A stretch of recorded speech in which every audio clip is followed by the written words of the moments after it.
Sam का सर्वनाश, गुनाहों के दैत्य खल्लास। सैम यानी शहाबुद्दीन, अतीक अहमद और मुख्तार अंसारी। यूपी और बिहार का वो हिस्सा जो भौगोलिक रूप से पूर्वांचल कहा जाता है, इसी पूर्वांचल में इनकी तूती बोलती थी।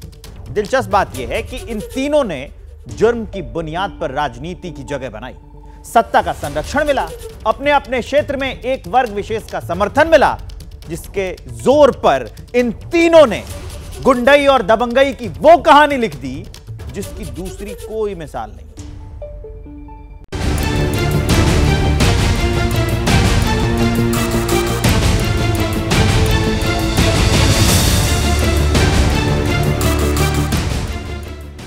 अस्सी के दशक में जब सिनेमाई पर्दे पर खलनायक ही हीरो होने लगे थे, उन दिनों पूर्वांचल की जमीन पर इटली से आया एक शब्द गैंग वॉर चर्चा बटोर रहा था।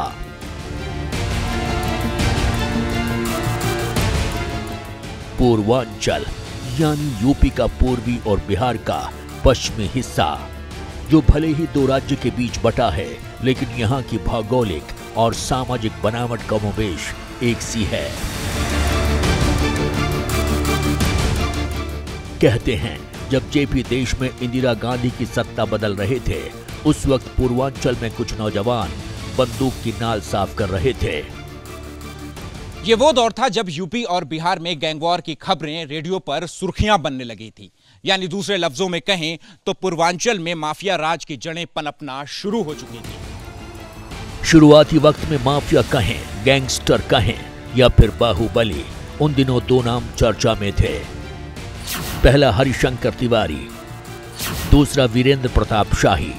दोनों ही अपनी अपनी जाति का वर्चस्व बना रहे थे, तिवारी ब्राह्मणों का और शाही ठाकुरों का।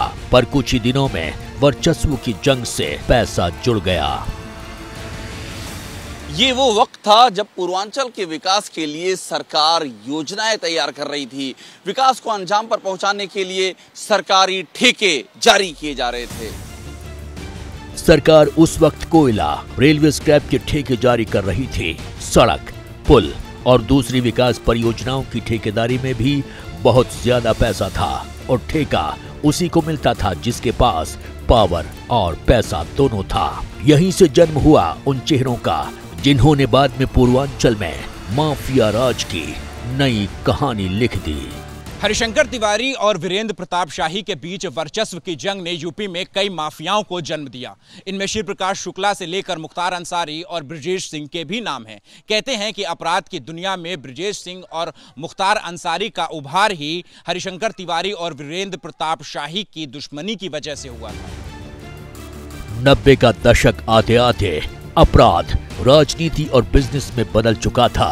हरिशंकर तिवारी और वीरेंद्र प्रताप शाही ने अपराध को ढाल बनाकर राजनीति का रास्ता तैयार किया, तो उनके नक्शे कदम पर कई और चेहरे आगे बढ़े, जो बाद में यूपी बिहार में माफिया राज का दूसरा नाम बन गए।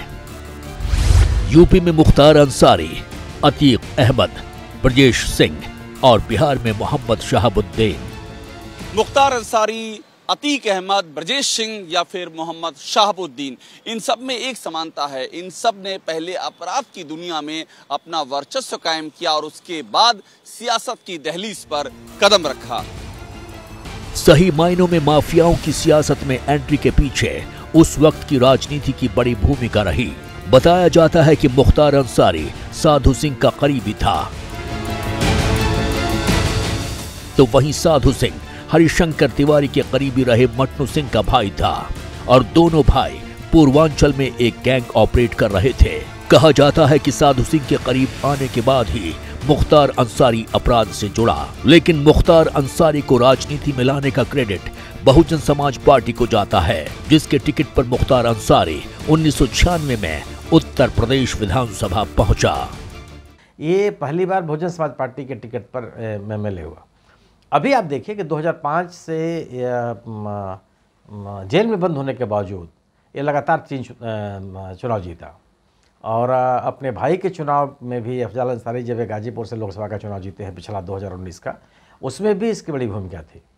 तो आज ये कह सकते हैं, आज हर जाति बिरादरी में आप ये नहीं कहा जा सकता, मैं तो उस इलाके को देखा हूँ, चुनाव में भी गया हूँ, हर जाति बिरादरी में इस व्यक्ति के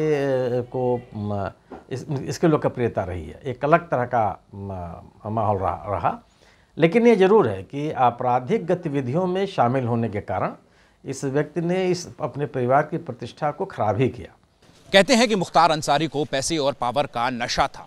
बताया जाता है कि साल 1999 में साधु सिंह की हत्या हो जाने के बाद मुख्तार अंसारी ने उसके गैंग की कमान अपने हाथों में ले ली थी। इस दौरान मुख्तार अंसारी के दबंगई गुंडाई के चर्चे चारों ओर होने लगे थे, तो दूसरी ओर राजनीति में भी मुख्तार अंसारी का कद बढ़ रहा था। मुख्तार अंसारी ने 1996 से 2017 विधानसभा चुनाव तक लगातार 5 बार मऊ से चुनाव जीता। मुख्तार अंसारी को कभी बीएसपी तो कभी समाजवादी पार्टी का साथ मिलता रहा। जैसे ही घड़ी का काटा दोपहर 2:30 पे आए, बबीता जी का दिल सास बहू साजिश के लिए मचल जाए। और ये है इनकी बहू, पूरे दिन ऑफिस की टेंशन हो जाए गॉन जब ये करें अपना फेवरेट शो फ्री टाइम पे ऑन। इनकी तरह आप भी देखिए अपना फेवरेट शो अपने टाइम पर और डाउनलोड कीजिए एबीपी लाइव ऐप अपने स्मार्ट टीवी पर।